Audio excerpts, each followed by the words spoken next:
Chers amis du Parti de la France, bonjour, bienvenue dans cette nouvelle vidéo de réponse à vos questions. Et je vais commencer tout de suite avec la première question d'actualité. On me demande ce que je pense de la carte des départements qui a été dévoilée il y a quelques jours et qui est tous les jours, on va dire, corrigée ou affinée selon notre gouvernement. Et également sur le fameux déconfinement qui devrait avoir lieu le 11 mai. Alors concernant la carte des départements, il devait y en avoir, ça devait être la synthèse de 3, finalement il n'y en avait plus que 2, il devait y avoir que 2 couleurs, et donc il y avait du rouge, du vert et du orange. Bon, il s'agit d'un document administratif totalement sans intérêt, dont on se demande quelle est la finalité, puisque le fameux déconfinement du 11 mai reste très flou. On ne voit pas pour l'instant, on n'a pas encore réussi à déterminer quelle sera la différence de déconfinement, enfin disons des règles à appliquer pour les départements qui seront en rouge et ceux qui seront en vert. Et on ne sait pas si on n'aura pas en orange, enfin a priori il paraît qu'il y aurait que deux couleurs. Je crois que comme depuis le début, c'est dans l'impréparation, on est dans le flou, on est dans la confusion la plus totale. Là, on a appris que quel que soit le département, qu'il soit vert ou rouge, la longueur de la laisse républicaine pour les Français sera de 100 km. Donc on pourra bouger dans un rayon de 100 km, c'est à peu près ce qu'on nous a dit. On attend de voir les prochaines mesures, mais ce qui est certain, c'est que nous n'allons pas retrouver notre liberté de circulation telle que nous la connaissions avant cette crise sanitaire, et que pour l'instant, les contours de ce déconfinement ne sont toujours pas établis. Ensuite, on nous parle de dépistage massif, 700 000 tests par jour à partir du 11 mai. Bon, bah écoutez, nous l'espérons, le Parti de la France le demande depuis le début, qu'il y ait des tests massifs, un dépistage massif, afin de déterminer qui est malade et aussi qui est porteur du virus, puisqu'il y a des gens qui sont que des porteurs sains, et c'est essentiel pour lutter contre une épidémie de faire des tests. Donc jusqu'alors, l'État n'est pas arrivé à en faire ne serait-ce que quelques milliers par jour, mais on nous dit que le 11 mai, on va en faire 700 000 par jour. Bah, souhaitons-le, mais j'ai un peu de mal à y croire. Et enfin, les masques commencent enfin à arriver, que ce soit dans les grandes surfaces, que ce soit dans les pharmacies, où jusqu'alors les pharmacies en avaient, mais l'État leur interdisait d'en vendre. Hein. Ça, il faut bien le savoir, faut bien le rappeler, et que ça y est, les masques sont en vente. Donc on voit des boîtes de 50 masques qui sont donc je crois que le prix maximum pour un masque jetable est de 95 centimes, enfin presque 1 euro le masque, pas plus efficace qu'un filtre à café, hein, si on peut dire. Et c'était des masques qui étaient beaucoup moins chers, qui valaient 5 centimes il y a encore quelques mois, mais la loi de l'offre et la demande fait que maintenant ils sont vendus. Donc je sais qu'il y en a plusieurs millions dans les supermarchés. Moi, ce que je trouve assez désagréable, c'est que la France, le contribuable français, soigne déjà toute la misère du monde, c'est-à-dire que on ne compte plus les étrangers qui viennent se faire soigner gratuitement en France, mais nous on va devoir payer nos masques. Je veux dire, ça pourrait pas être pris en charge par l'État, ne serait-ce que par nos cotisations sociales, alors qu'on soigne vraiment la terre entière. Eh bien non, les Français vont être obligés de payer leurs masques, et on voit déjà que certaines grandes surfaces se font pas mal d'argent dessus, sachant, comme je vous le dis, que le prix a été multiplié par 10 ou par 20 en quelques mois par rapport au coût de revient de ces masques. Donc je crois que là on a affaire encore à une grande escroquerie. Donc, pour en finir avec ce déconfinement, qui a priori n'en sera pas un, puisque la vie économique ne pourra pas reprendre normalement. Je pense en particulier pour les commerçants, je pense pour les restaurateurs, pour ceux qui tiennent des hôtels, des chambres d'hôtes, des gîtes, ce genre de choses.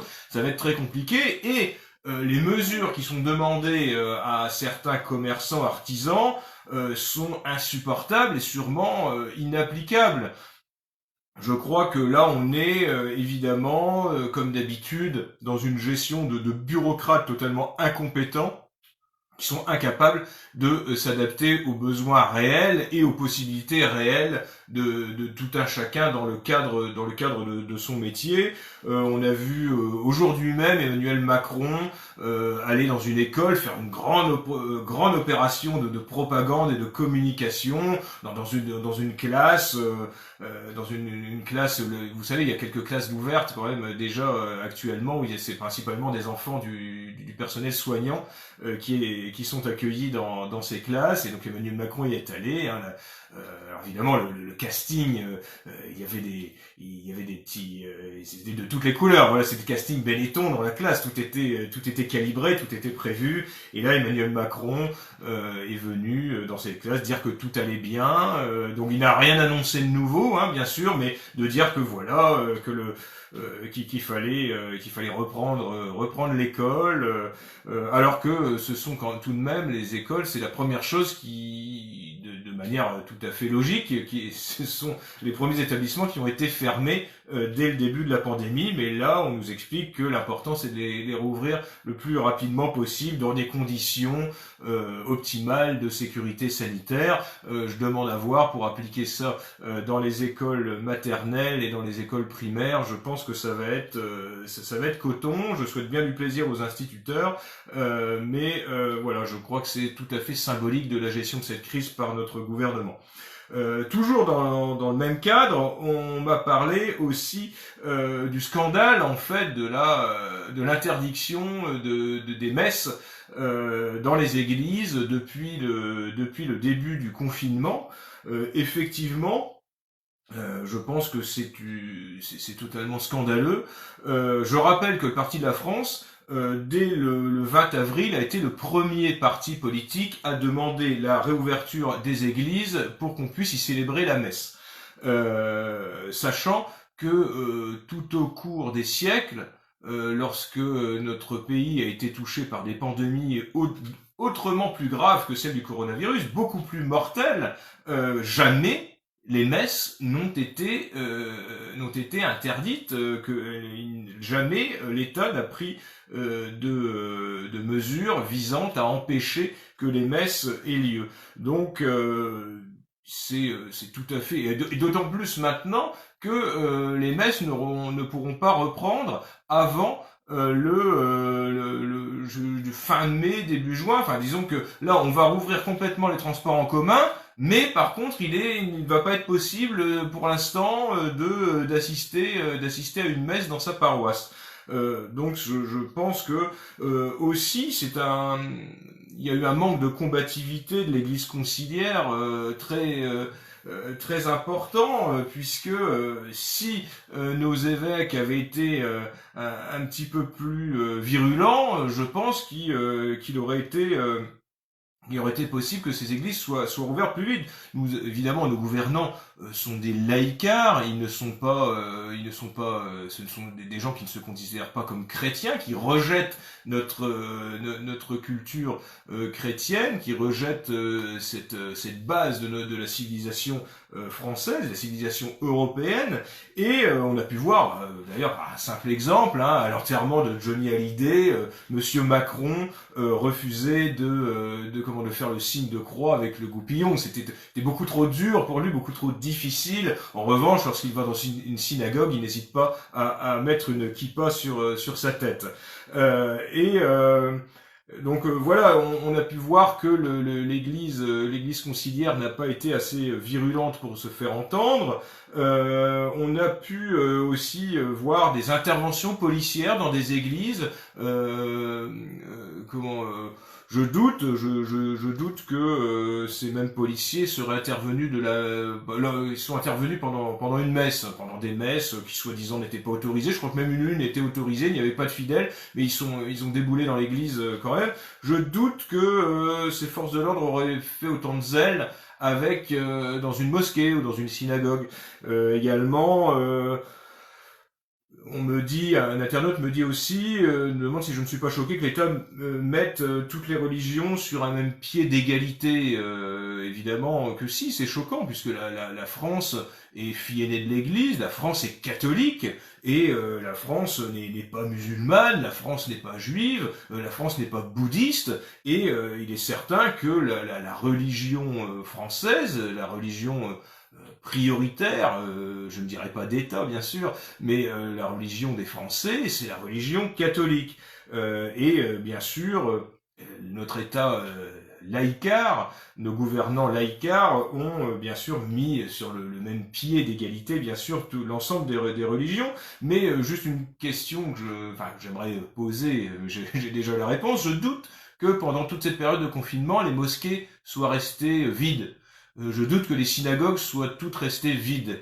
Et je doute aussi que les policiers aient mené beaucoup d'investigations pour vérifier que ces édifices religieux étaient bien vides. Voilà. Donc je pense que on est encore dans le deux poids deux mesures et il s'agit encore une fois, c'était une possibilité qu'avaient nos gouvernants pour une fois de plus s'en prendre à la religion catholique. Alors une autre question concerne les rumeurs de remaniement gouvernemental. Il paraîtrait que le torchon brûle entre monsieur Édouard Philippe et le président de la République, Emmanuel Macron, et qu'il serait possible qu'il y ait de fortes probabilités pour qu'il y ait un changement de gouvernement, que monsieur Philippe soit remercié, puisque a priori ils ne sont plus sur la même longueur d'onde avec Emmanuel Macron. On se demande bien pourquoi, parce que là on ne voit pas spécialement jusqu'alors tellement de différence entre les deux. Monsieur Philippe est plutôt le porte-parole du président de la République, et qu'il est quand même, c'est quelqu'un quand même de très transparent. On n'a pas vu, disons, d'empreinte personnelle politique de la part de cet individu. A priori, Emmanuel Macron voudrait s'en débarrasser, également faire un gouvernement d'union nationale, d'unité nationale. Alors des noms circulent. En premier lieu, Manuel Valls, l'illustre Manuel Valls, qui a quitté la France pour essayer de s'emparer de la mairie de Barcelone, qui a fait un score qui lui a tout juste permis d'être conseiller municipal donc en Espagne. C'est-à-dire qu'en fait cette personne, une fois qu'elle n'avait plus d'avenir politique à court terme en France, a décidé, ça ce sont les nomades de la vie politique, puisqu'il a la double nationalité. Bon, au passage, il a épousé une riche espagnole, et donc il est allé en Espagne rejoindre sa dulcinée, et il a essayé de se faire un nom en Espagne, de tenter sa chance en politique en Espagne. Bon, ça n'a pas fonctionné, il est juste conseiller municipal de Barcelone, et il serait possible qu'il puisse revenir, toute honte bue, qu'il puisse revenir en France. Pourquoi pas, hein. On a cru pendant un temps qu'il aurait peut-être pu aussi participer aux élections israéliennes, puisqu'il se disait éternellement lié à Israël par sa femme. Bon, manque de bol, il a quitté sa femme, donc maintenant il n'a plus l'option Israël, donc il a l'option de revenir en France, et il paraît que c'est une piste sérieuse. Donc voilà, monsieur Macron serait prêt, alors peut-être pas en Premier ministre, mais après à faire revenir le calamiteux monsieur Valls. Je ne reviendrai pas sur son parcours brillantissime sous François Hollande, sous la mandature de François Hollande, mais voilà, c'est quand même quelqu'un qui était particulièrement nocif pour la France et les Français, qui est parti avec une cote de popularité particulièrement basse et qui serait susceptible de revenir. Alors à la manœuvre, derrière ce gouvernement d'union nationale, il y a toujours François Bayrou, hein, qui est dans les starting blocks toujours pour essayer de grappiller un poste ministériel, mais lui il se voit plutôt Premier ministre, hein, bien sûr. Donc il y a François Bayrou, un revenant, même des gens devaient même se demander s'il était encore vivant. Jean-Pierre Chevènement serait aussi dans la course.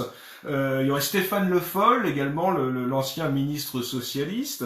Alors plus original, sachez qu'il y a monsieur Guillaume Larrivé. Vous savez, Guillaume Larrivé, des Républicains, quelqu'un qu'on présentait comme très à droite. Attention, c'était la droite était de retour avec Guillaume Larrivé. Bah, figurez-vous qu'il a voté pour le plan de déconfinement de monsieur présenté par le Premier ministre à l'Assemblée nationale, et que ses petits camarades l'accusent de se vendre pour un poste ministériel, pour un Marocain, comme on dit.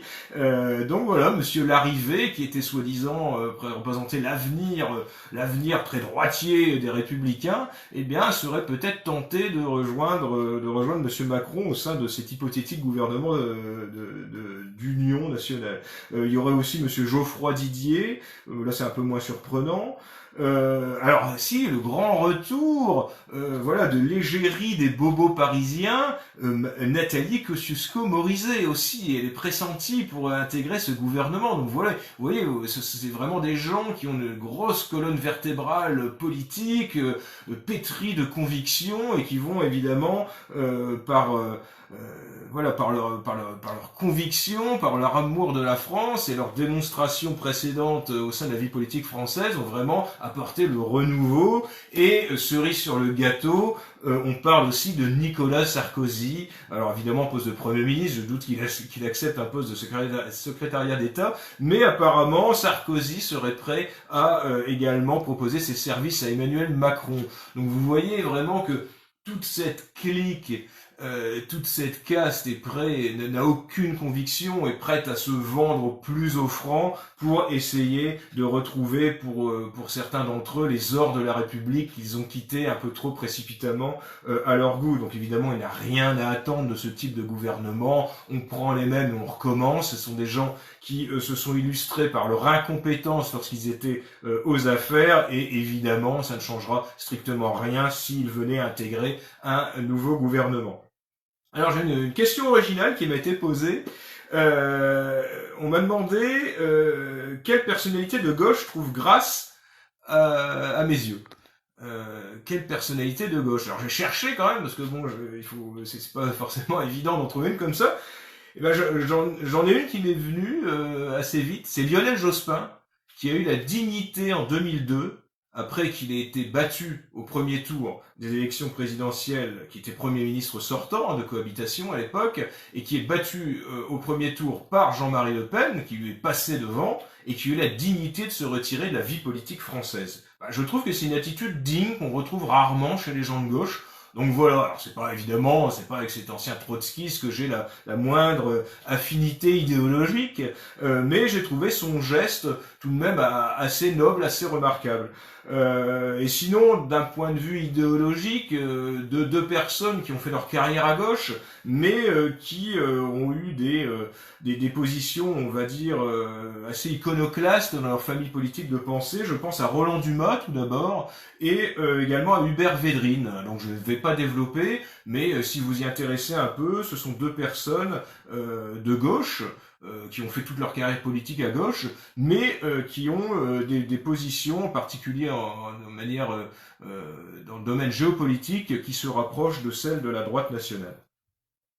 Une autre question concernant l'année scolaire chaotique que nos enfants vivent, que ce soit à l'école primaire, que ce soit dans le secondaire, au collège, au lycée, ou même pour les étudiants. Il est certain que c'est particulier du fait que les cours ont été interrompus dès le mois de mars, après en plus une période de vacances scolaires.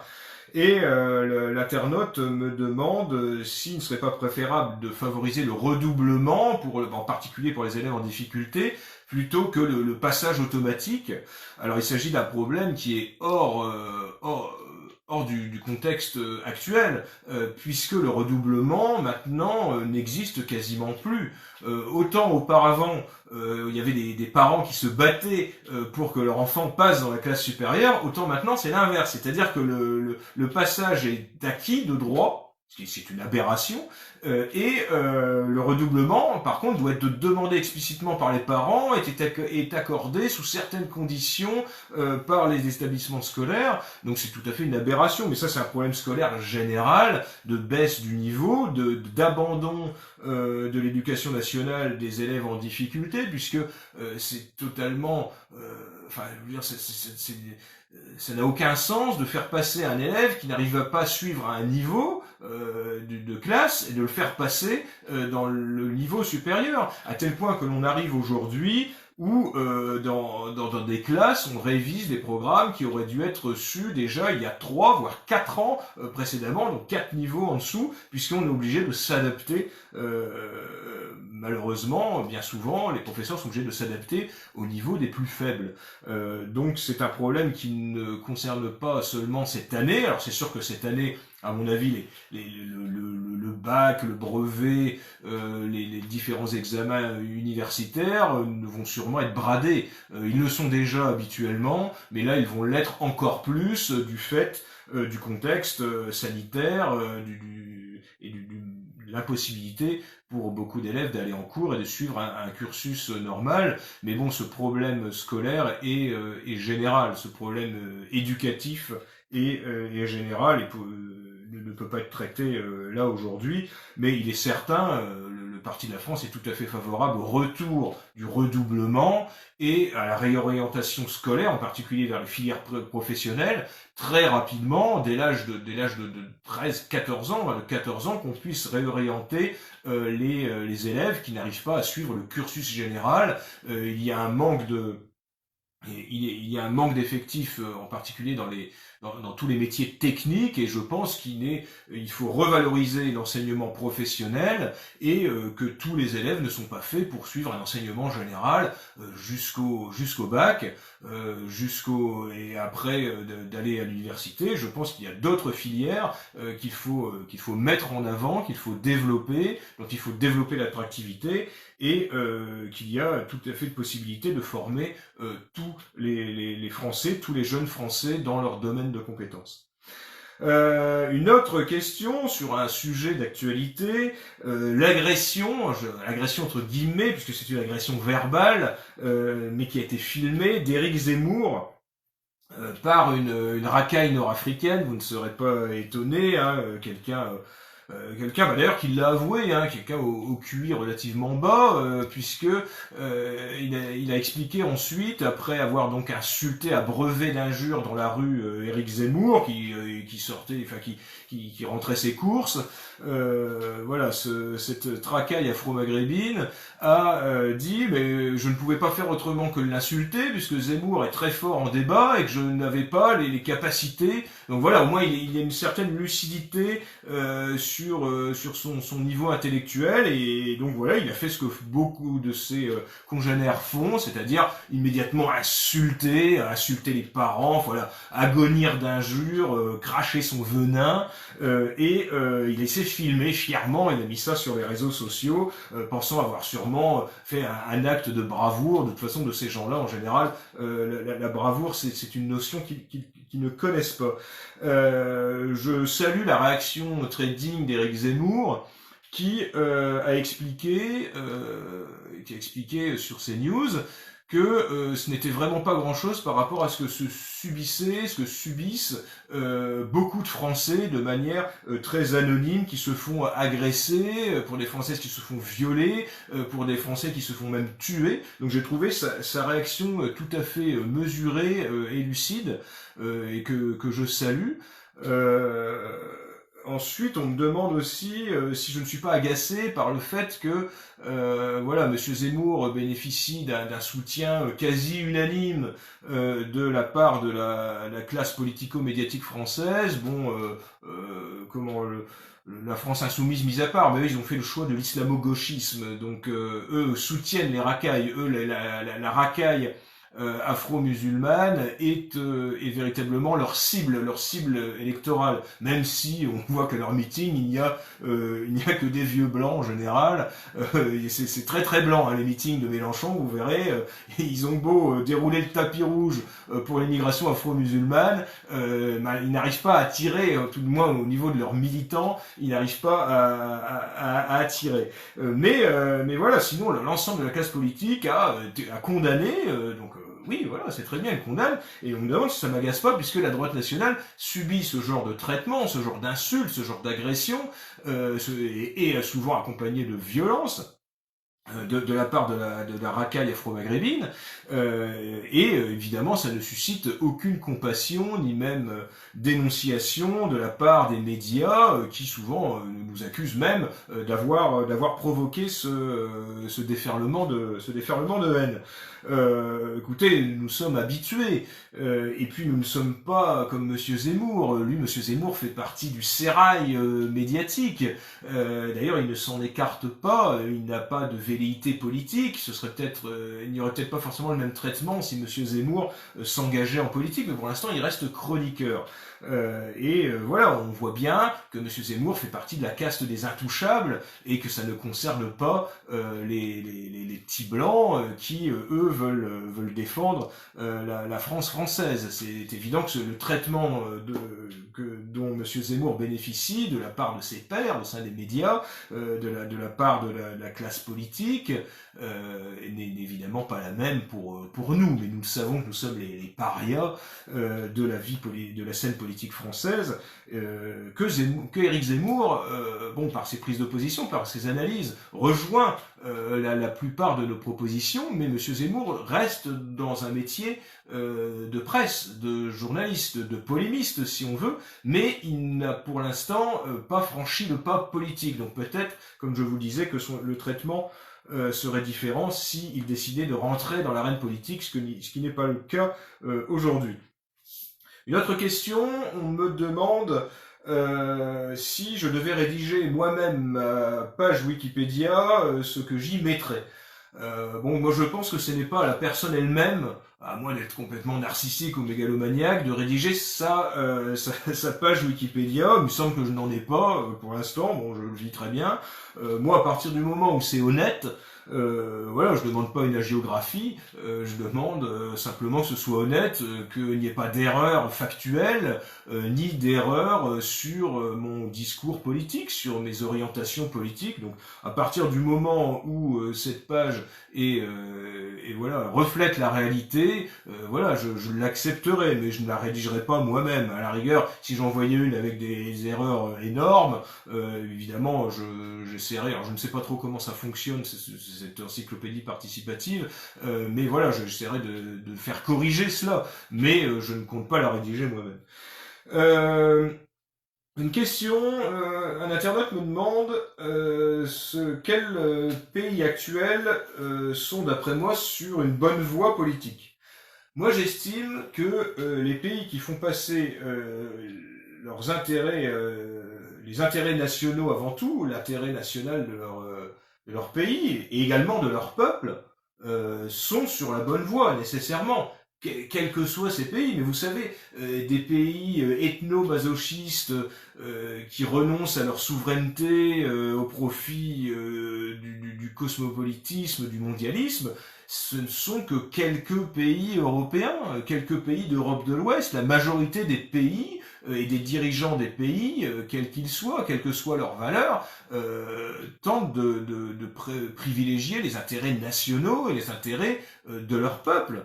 Je pense, si je dois citer quelques pays, c'est certain que la Russie de Poutine, les États-Unis de Donald Trump, la Hongrie de Orban, encore la Pologne ou le Brésil de Bolsonaro, ce sont des pays où les dirigeants populistes, dits populistes par leurs adversaires, privilégie les intérêts nationaux, et c'est évidemment un exemple, mais dans un voilà, même je veux bien, il y a le Japon aussi qui privilégie les Japonais en priorité, le peuple japonais.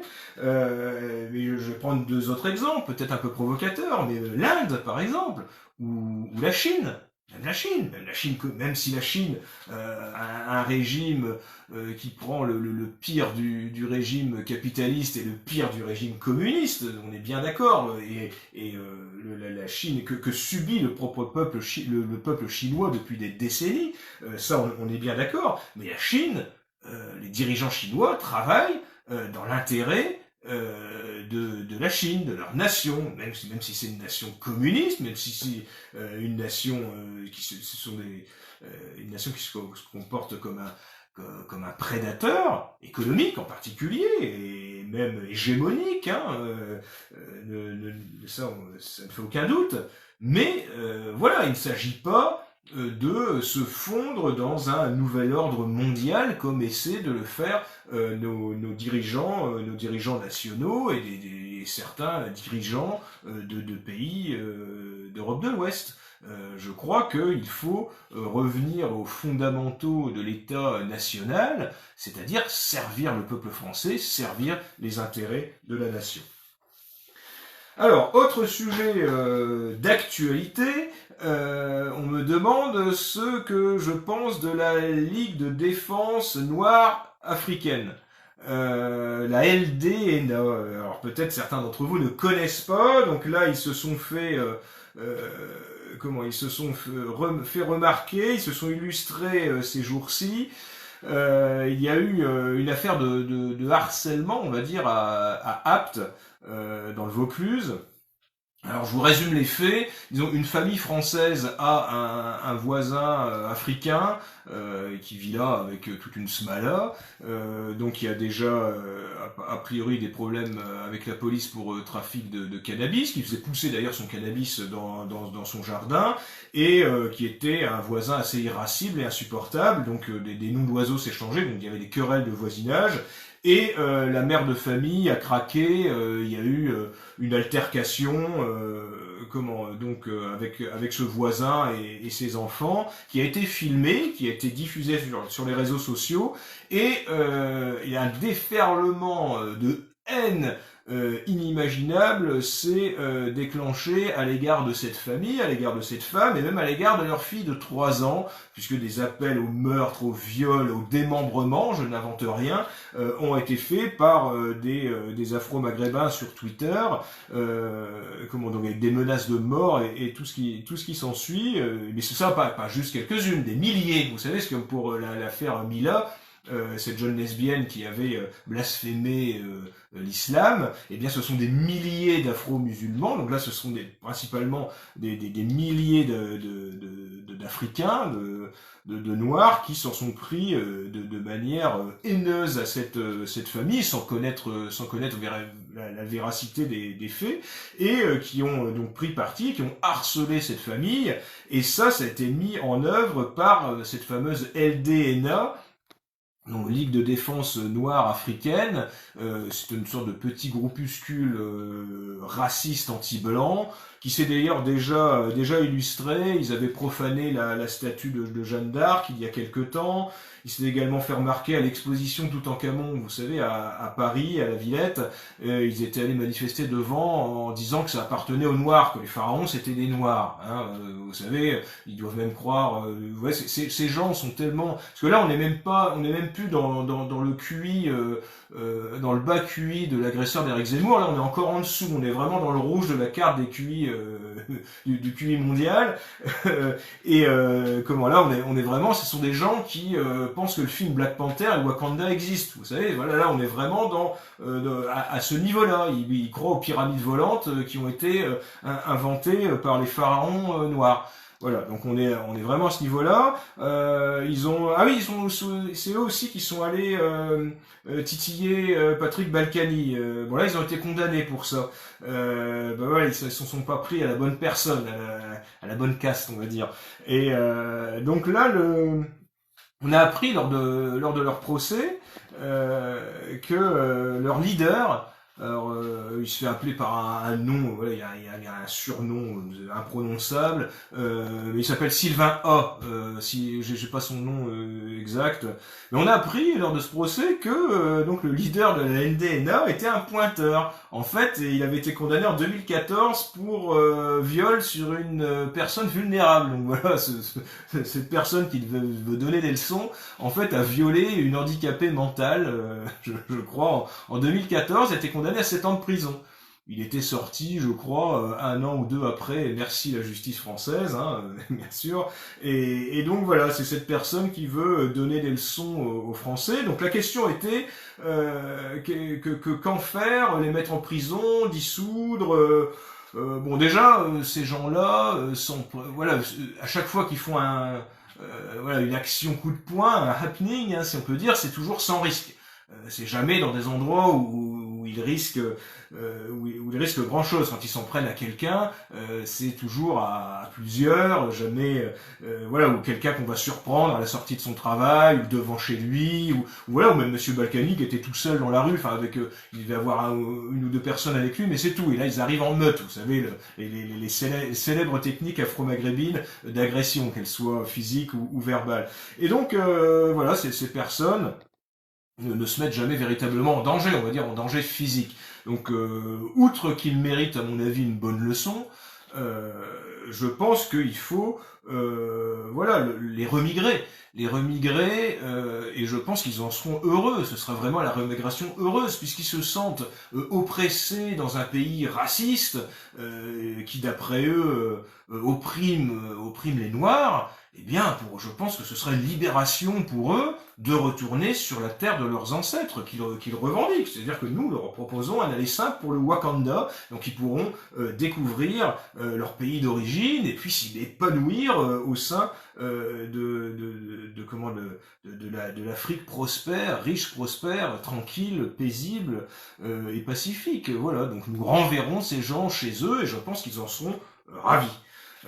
Pour rester sur le sujet de la remigration, une question m'a été posée sur en fait le problème que pourrait poser le retour au pays des gens que l'on remigre, puisque actuellement il faut l'accord des pays d'origine pour chaque personne que l'on renvoie dans son pays d'origine, donc pour les quelques personnes qui sont renvoyées par les autorités publiques, et qu'également le coût actuel du renvoi est absolument exorbitant. D'une part, je rappelle qu'à partir du moment où on va couper les vivres, beaucoup vont partir d'eux-mêmes. Ça, c'est certain, c'est acquis. C'est que dès qu'il n'y aura plus rien à gratter, dès qu'il y aura plus de CAF, dès qu'il y aura plus de logements sociaux, dès qu'il y aura plus de soins gratuits, dès qu'il y aura plus de scolarisation pour leurs enfants, là, ça va devenir... dès qu'il y aura plus de sécurité sociale, dès qu'il y aura plus d'AME, dès qu'il y aura plus de CMU pour les étrangers, et bien à partir de là, ces gens-là beaucoup ne vont pas rester. Et après, ceux que l'on va expulser, que l'on expulsera, alors déjà le coût sera moindre, parce qu'actuellement c'est des procédures individuelles. Là on parlera de procédures, on va dire, groupées, massives. Ce sera pas juste utiliser un avion ou 20 places dans un avion de ligne pour renvoyer un type qui se roule par terre en hurlant en disant qu'il veut pas être expulsé pour essayer de sensibiliser quelques associations de gauche. Non, voilà, ce sera un charter complet avec des gens qui seront envoyés de manière massive, donc ça coûtera pas forcément très cher, et que même si ça coûte un peu d'argent, sachez que ça coûtera beaucoup moins d'argent que d'entretenir ad vitam aeternam une famille de Maliens. En expulsant cette famille une fois, l'argent dépensé, vous savez, je pense que les Français seront contents de payer des impôts pour une fois, sachant qu'en plus ce sera ponctuel. À la rigueur, on pourra même créer l'impôt remigration, c'est-à-dire que voilà, vous payez une fois, mais ils reviennent pas. Et après, vous n'en paierez plus. C'est vraiment l'impôt ponctuel. C'est comme, je sais pas, on pourra faire la vignette remigration ou quelque chose comme ça. Mais c'est le coût du renvoi. Je pense que sera beaucoup moindre que ce que nous coûte en permanence l'immigration de parasitage social que nous subissons actuellement. Et quant aux accords des pays d'origine, vous savez, nous mettrons une politique en œuvre et ce sera aux pays d'origine de s'y adapter. Déjà, un certain nombre d'entre eux seront contents de récupérer des forces vives. parce que je pense qu'il y a nécessité d'expulser une grande majorité d'extra-européens, mais je pense qu'il faut aussi organiser le retour au pays. Je pense que c'est une nécessité. Tous les gens qui se sont formés, je pense en particulier à des médecins qui sont venus se former dans les facultés françaises, dans les hôpitaux français, mais qui ne sont jamais repartis. Ben, je pense que tous ces médecins seraient utiles dans leur pays d'origine, que ce soit dans différents autres corps de métier. Et je pense que un certain nombre de pays, je crois d'ailleurs que le Congo a même ouvert un bureau à Paris pour favoriser la remigration des Congolais. Ben, écoutez, avec des accords bilatéraux avec un certain nombre de pays extra-européens que nous pourrons mettre en place. Et puis si ça ne suffit pas, vous savez qu'il n'est pas très compliqué de graisser la patte de dirigeants africains pour qu'il accepte tous ces ressortissants que nous renverrons. Donc voilà, je pense que ce ne sera pas un véritable problème et qu'il s'agit surtout d'une volonté politique. Alors une autre question concerne la loi Giscard-Pompidou-Rothschild de 1973 et la personne me demande si le parti de la France est favorable à son abrogation. Alors il s'agit d'un vieux serpent de mer qu'on ressort souvent puisque en fait prétendument, je dis bien prétendument parce qu'après je vais développer, cette loi interdirait tout d'abord c'est faux. Puisque l'article 19 de cette loi autorisait le gouvernement à emprunter sans intérêt. C'est-à-dire qu'à partir de cette loi, certains pensent que ça crée la dette publique, puisqu'on a emprunté à partir de 1973 à des banques qui pratiquaient l'usure, qui pratiquaient l'intérêt. On est d'accord, mais il s'agit, cette loi, en fait, permettait d'emprunter à la Banque de France. Donc c'est faux de penser le contraire. En revanche, il y a une volonté politique d'emprunter à des banques qui proposaient des taux d'intérêt. Ça, on est d'accord. Mais cette loi en tant que telle, si on l'abrogeait, ne changerait rien. Et surtout, depuis 1997, la Banque de France est sous la tutelle de la Banque Centrale Européenne. Et depuis la loi du 12 mars 1998, la France fait partie du système bancaire européen. Système bancaire européen qui dénie au gouvernement le droit d'intervention et de décision auprès de la Banque de France. Donc, qui dénie le fait de pouvoir emprunter sans intérêt à la Banque de France. Donc là, on est avant 97, enfin avant 98, encore, on aurait pu le faire. Nos gouvernants l'ont pas fait, ça on peut leur reprocher. Mais la loi en tant que telle l'autorisait. À partir de 1998, l'Union européenne refuse que l'État intervienne auprès de la Banque de France.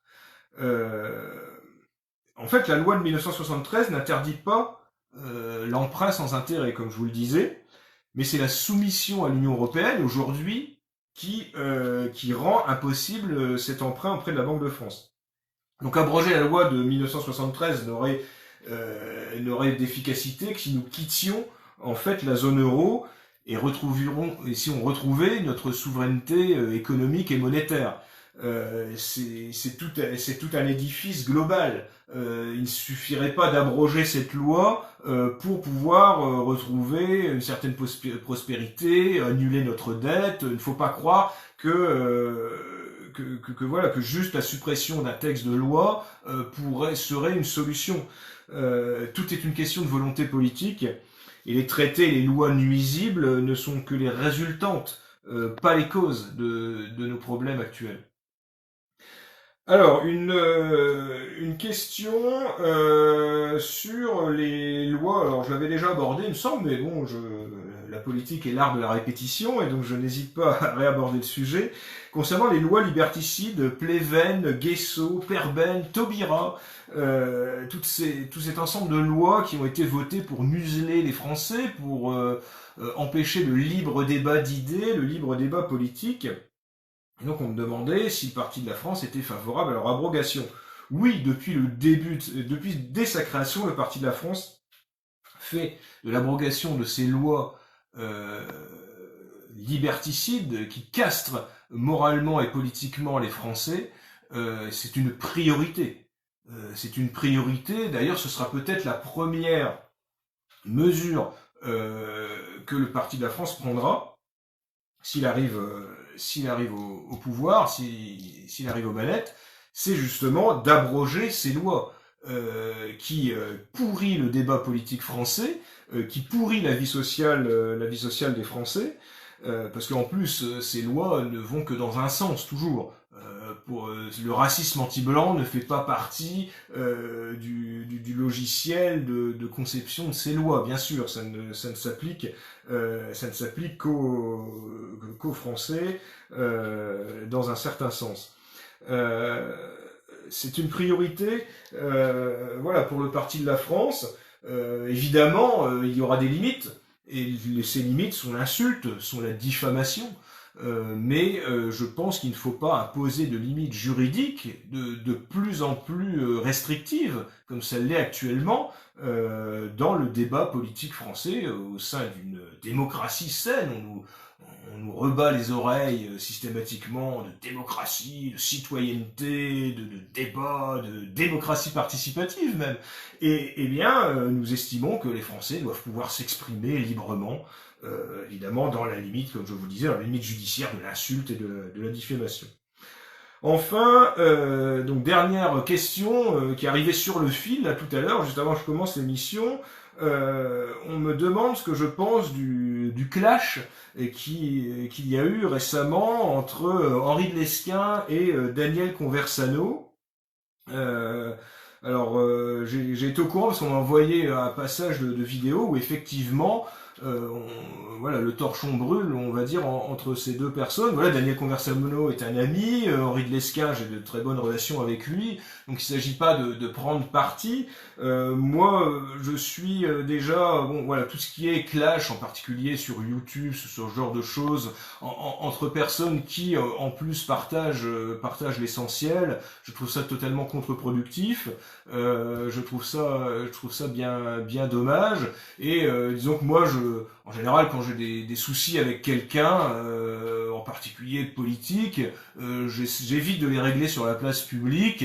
Et quelquefois un coup de fil, ou ne serait-ce que se voir, permet quelquefois de dissiper les malentendus, ou de s'exprimer franchement, voire virilement, hein, vous savez, voilà, si on m'insulte, bah, c'est normal, on répond, mais je pense que ça ne doit pas être fait sur la place publique, ça ne donne pas forcément une image très attractive très attractif de notre courant de pensée, mais voilà, donc ça a eu lieu, donc c'est suite à ce que Monsieur de Lesquen a dit que au cours d'une interview sur je ne sais plus quel média, a dit que Daniel Conversano était un proxénète, n'était pas une personne honorable.